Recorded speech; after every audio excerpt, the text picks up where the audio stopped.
नमस्कार, live India हर पल में आपका स्वागत है। मैं हूं आपके साथ काजल मेहता।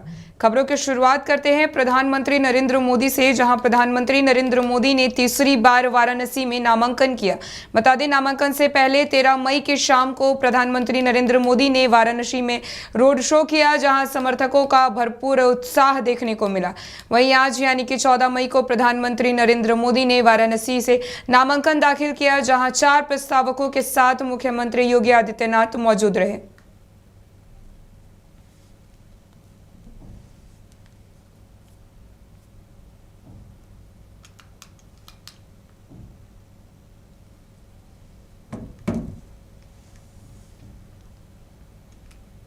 बढ़ते अगली खबर की ओर, जहां हिमाचल प्रदेश के मंडी लोकसभा सीट से भाजपा उम्मीदवार कंगना रनावत ने नामांकन दाखिल किया।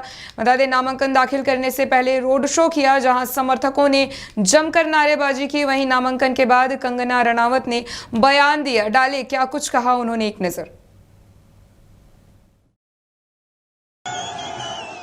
ये इन्हीं लोगों का, मैं कहूंगी कि जो मंडी की जनता है, ये इन्हीं लोगों का प्यार है, विश्वास है मेरे प्रति, जो है उनकी भावनाएं हैं और उम्मीदें हैं जो मुझे यहाँ खींच कर लाई हैं।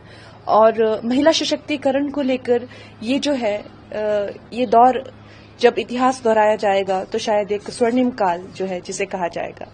महिलाएं जो है हर क्षेत्र में जो आगे बढ़ रही हैं, और मंडी दुर्भाग्यवश जहां जो बेटियों की भ्रूण हत्या का काफी रेट कुछ साल पहले, दशक पहले जो है काफी ज्यादा था, आज उसी मंडी से जो है न जाने कितनी बेटियां जो है, चाहे वो डिफेंस में जा रही हों, चाहे वो और शिक्षा क्षेत्र में या पॉलिटिक्स में, न जाने कितनी क्षेत्रों में जो है बेटियां बहुत आगे बढ़ रही हैं। तो अवश्य ही बेटियों का पैदा होना अब भारतवर्ष में एक दुर्भाग्य न मानकर एक सौभाग्य की बात मानी जाती है। और आपको जानकर खुशी होगी कि गोद लेने में भी जो है बेटियों को ही प्राथमिकता मिल रही है, लोग बेटियों को ही गोद लेना चाह रहे हैं। बढ़ते अगली खबर की ओर, जहां वाराणसी में से प्रधानमंत्री नरेंद्र मोदी के नामांकन पर केंद्रीय मंत्री हरदीप सिंह पुरी ने अपना बयान दिया है। क्या कुछ कहा, डाले एक नजर।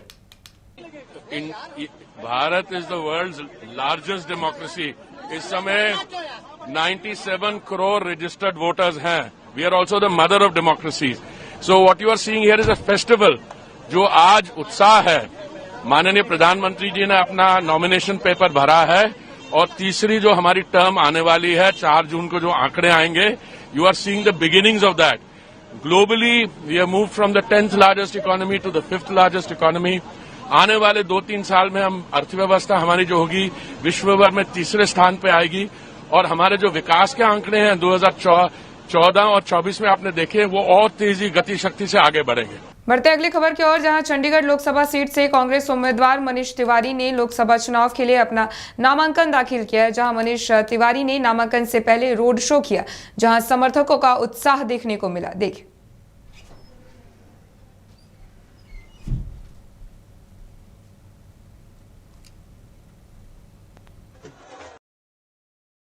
आज हम लोगों ने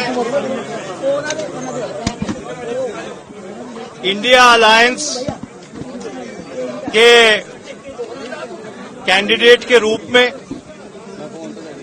आम आदमी party, Samajwadi party, RJD, Congress और अन्य जो गठबंधन की हमारी पार्टियां हैं, हम सब ने इकट्ठे मिलकर 4 सेट नॉमिनेशन के फाइल किए। पहले सेट पे प्रपोजर हमारे चंडीगढ़ के कांग्रेस के अध्यक्ष हरमोहिंदर सिंह लक्की जी हैं। दूसरे सेट पे प्रपोजर हमारे इस शहर के पहले नागरिक कुलदीप कुमार जी हैं। तीसरे सेट के ऊपर प्रपोजर आम आदमी पार्टी के वरिष्ठ नेता चंद्र जी हैं, चंद्र शर्मा जी। और चौथे सेट के ऊपर प्रपोजर हमारे वरिष्ठ कार्यकर्ता और नेता हरमेल केसरी जी हैं। आज आपने देखा कि हजारों की गिनती में आप सारे इंडिया अलायंस के कार्यकर्ता यहां पर एकत्रित हुए, और एकत्रित होकर उन्होंने हमारे नॉमिनेशन को बहुत बड़ा जन समर्थन दिया।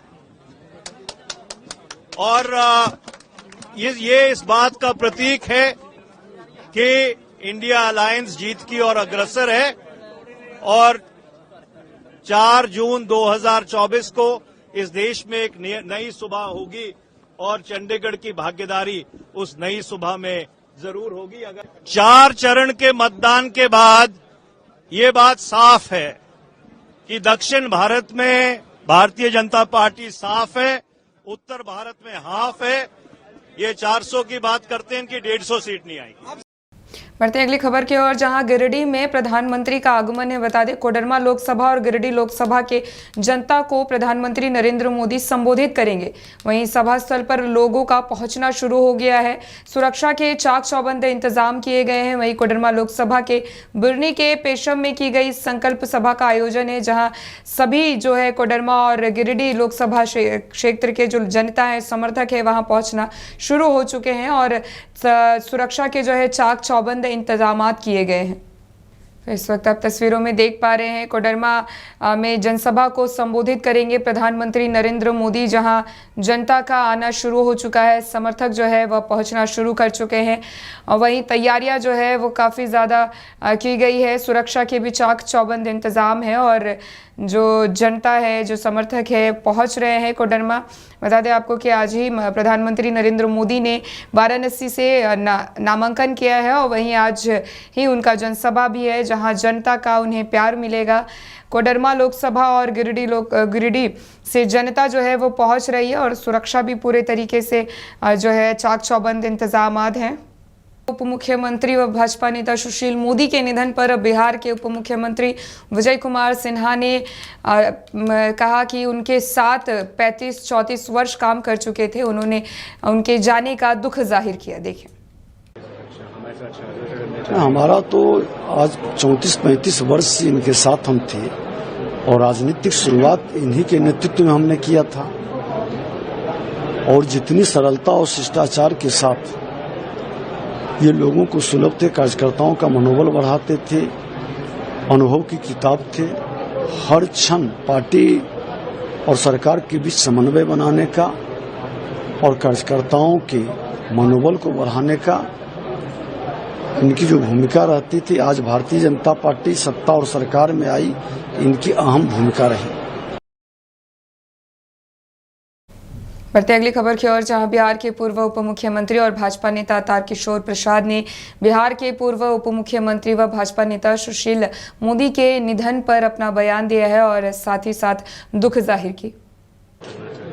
निश्चित तौर पर देखिए, हम सब अखिल भारतीय विद्यार्थी परिषद से जुड़े तो सुशील मोदी जी का नेतृत्व उस समय भी मिला और अखिल भारतीय विद्यार्थी परिषद के बिहार प्रदेश के जब वो मंत्री बने तो उनके टीम में भी हमें काम करने का अवसर मिला और भारतीय जनता पार्टी की राजनीति में जब हम आए तो उनका हमेशा मार्गदर्शन हमें मिलता रहा और मुझे तो लगता है कि मेरे राजनीतिक जीवन में अगर कुछ भी अच्छी बातें अगर दिखती हो तो उन्हीं का वो देन है, क्योंकि मैं तो राजनीतिक जीवन का काकरा भी सुशील मोदी जी से ही पाया है।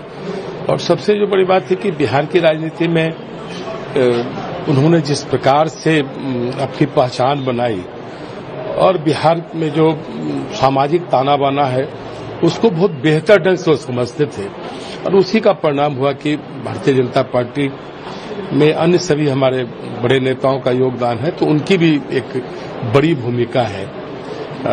सुशील जी समय के बहुत पाबंद थे और बहुत व्यवस्थित राजनीतिक जीवन वो जिए और उनसे कई चीजें सीखने का मौका लगा और विधायी कार्यों के तो इतने निपुण थे कि मैं जब 2005 में जीतकर बिहार विधानसभा में पहुंचा तो उन्होंने कई विधायी बारीकियों को उनसे समझने का मौका लगा, तो लगता ही नहीं है कि हमारे बीच वो आज नहीं है। छत्तीसगढ़ के उप मुख्यमंत्री अरुण साव ने बिहार के पूर्व उप मुख्यमंत्री व भाजपा नेता सुशील मोदी के निधन पर दुख जाहिर किया है। सुनिए क्या कुछ कहा उन्होंने। सुशील मोदी जी देश के वरिष्ठतम राजनेता हैं। भारतीय जनता पार्टी के एक आदर्श और निष्ठावान कार्यकर्ता रहे हैं और न केवल बिहार वरन पूरे देश में उनका सम्मान था। देश की राजनीति में उनका बड़ा योगदान रहा है। सुशील मोदी जी का निधन भारतीय जनता पार्टी ही नहीं, देश की राजनीति के लिए अपूरणीय क्षति है। मैं उन्हें अपनी विनम्र श्रद्धांजलि अर्पित करता हूं।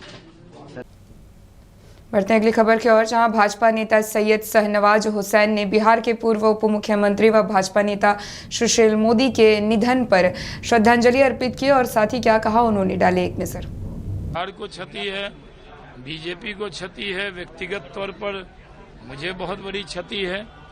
हम लोगों ने एक अभिभावक, नेता, मित्र खोया है। सुशील जी बहुत संघर्ष करके ऊपर आए। कैलाशपति मिश्रा जी के बाद वही एक नेता थे जिसको पूरे बिहार के लोगों का दुख सुख बांटते थे। कहीं भी कुछ घटना हो जाए, कोई पहुंचे न पहुंचे, सुशील मोदी जी पहुंचते थे। और हमारा तो उनका व्यक्तिगत संबंध बहुत था। किशनगंज में हम लड़े तो वो आए, भागलपुर में वो एमपी थे, जो सीट छोड़ी तो मैं लड़ा, फिर वो जब एमएलसी की सीट छोड़ी उन्होंने तो मैं उस सीट पे लड़ा। और कभी भी डिप्टी सीएम रहते भी, उनको पद पर रहते हुए भी वो इतना ध्यान रखते थे कि मुझे याद है कि कभी ऐसा नहीं हुआ कि उन्होंने कहा हो कि बिहार भवन मिलने आ जाइए। हरदम वो अपने से छोटा कार्यकर्ता भी हो तो उसके घर जाते थे। तो दिल्ली में जब भी कभी उनसे कहते थे कि बातचीत करना है तो वो सीधे घर आते थे, हम लोग उनका स्वागत करते थे। लास्ट बातचीत मेरी फोन पे जब हुई थी लोकसभा के चुनाव के टिकट बंटवारे के वक्त में, और तो मैं इस बार नहीं लड़ रहा हूं, इस बात का उनको बड़ा दुख था। और वही मेरी आखिरी बातचीत उनकी हुई थी।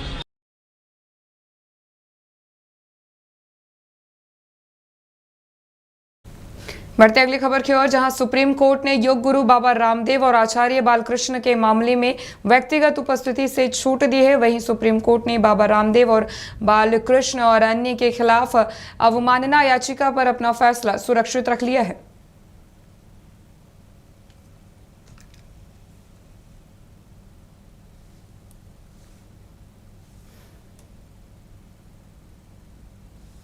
फिलहाल वक्त हो चला है छोटे से ब्रेक का। ब्रेक के बाद फिर से होगी आपसे मुलाकात।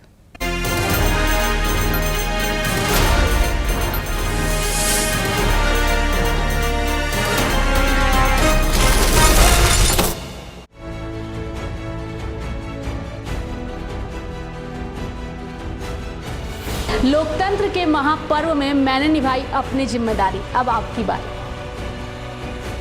पहले करें मतदान, फिर करें जलपान। अपनी इस ताकत का इस्तेमाल कर देश में बनाए मजबूत सरकार। मैंने किया वोट, क्या आपने किया? लोकतंत्र को करें मजबूत। जरूर करें वोट। आप भी जरूर करें वोट। हम हैं तैयार, आप भी जरूर करें वोट। लोकतंत्र के सबसे बड़े अधिकार का करें इस्तेमाल। हमने डाला वोट, अब आपकी बारी। आपके पास ताकत है सरकार बनाने की, गिराने की। आप भी करें वोट। मैं नहीं, पर आप जरूर करें वोट।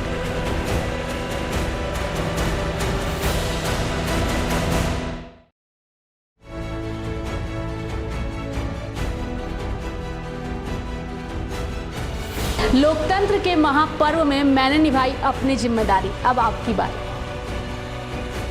पहले करें मतदान, फिर करें जलपान। अपनी इस ताकत का इस्तेमाल कर देश में बनाए मजबूत सरकार। मैंने किया वोट, क्या आपने किया? लोकतंत्र को करें मजबूत।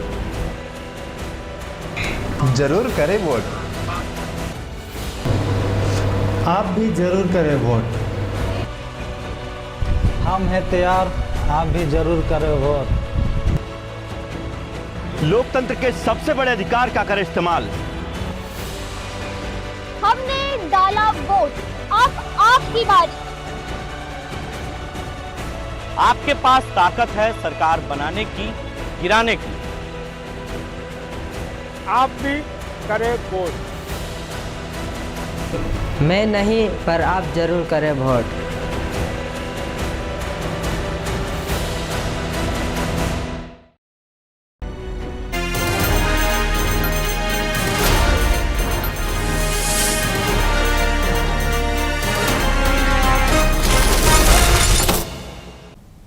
ब्रेक के बाद एक बार फिर से आपका स्वागत है। बढ़ते हैं खबरों की ओर, जहां सुशील मोदी के निधन पर जेडीयू नेता ललन सिंह ने सुशील मोदी को श्रद्धांजलि दी। 74 के आंदोलन से भी हमारे साथी रहे और संघर्ष के दिनों में भी हमारे साथी रहे। तो आज सुशील मोदी जी के निधन से हम सभी मर्माहत हैं और सुशील मोदी जी की अनुपस्थिति और उनके स्वर्गवास होने से उसकी क्षतिपूर्ति असंभव।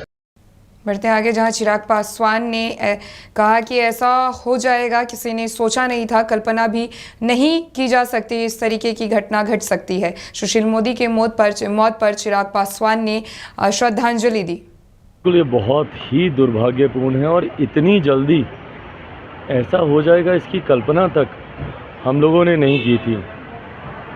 कुछ समय पहले अयोध्या में जब हम थे, जब भगवान श्री राम की प्राण प्रतिष्ठा की गई, उस कार्यक्रम में वो हमारे साथ मौजूद थे।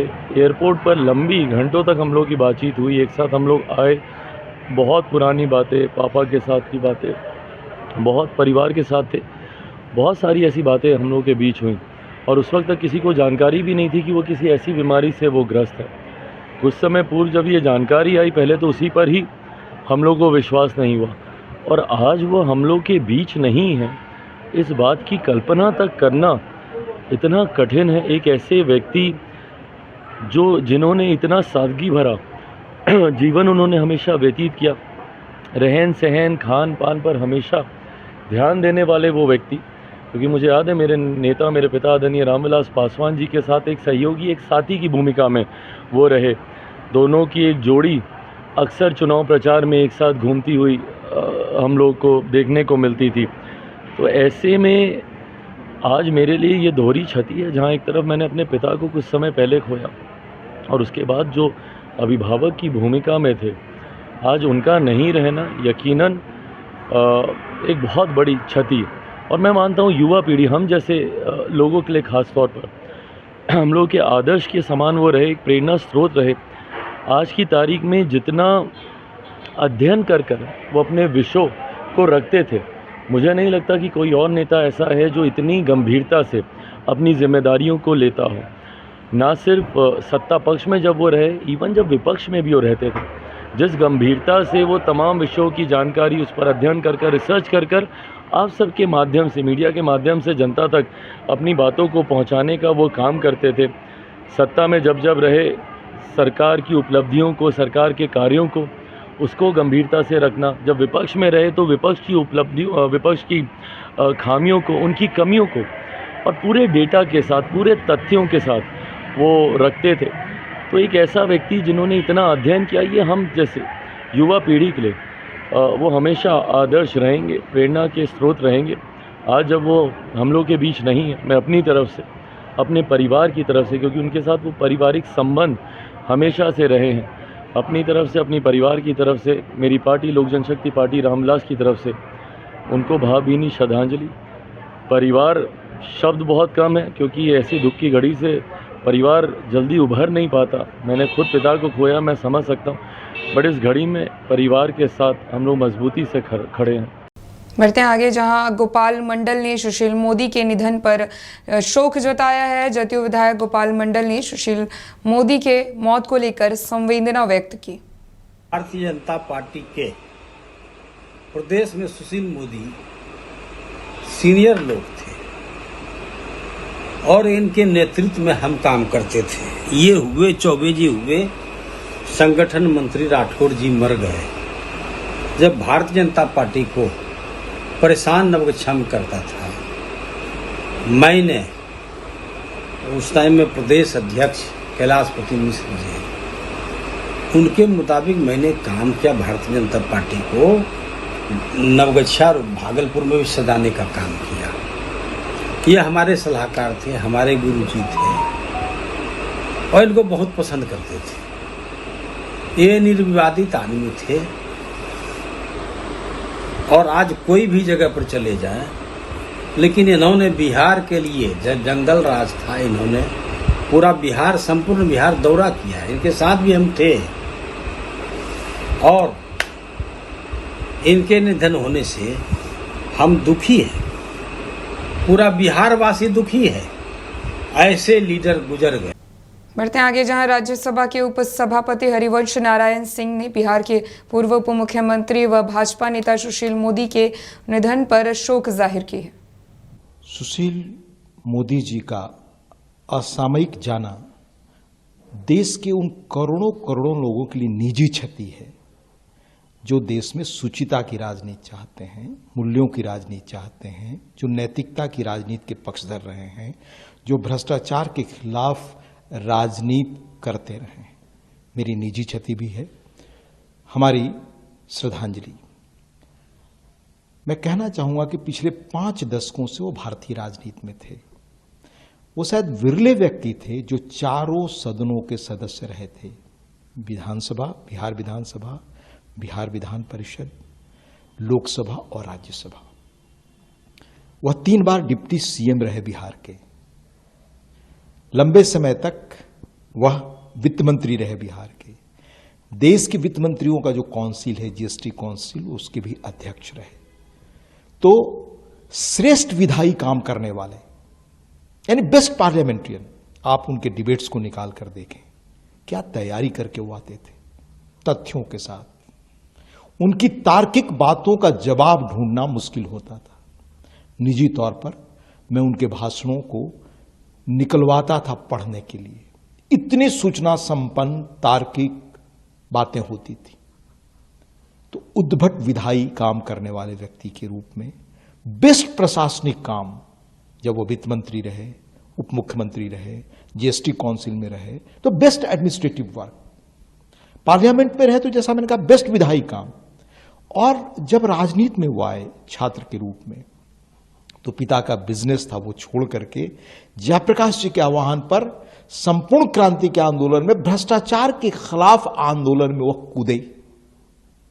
शुचिता की राजनीति करने वाले, मूल्यों की राजनीति करने वाले, और खुद का जीवन बहुत पाक साफ। जो कहते हैं ना कि जो हम कहते हैं वैसा करते हैं, जो कहते हैं वो जीते हैं, सुशील मोदी जी इसके पर्याय थे। बढ़ते आगे, जहां बिहार के पूर्व उप मुख्यमंत्री व भाजपा नेता सुशील मोदी के निधन पर पाटलिपुत्र लोकसभा क्षेत्र से राजद उम्मीदवार उषा भारती ने शोक जाहिर किया है और साथ ही साथ श्रद्धांजलि अर्पित की।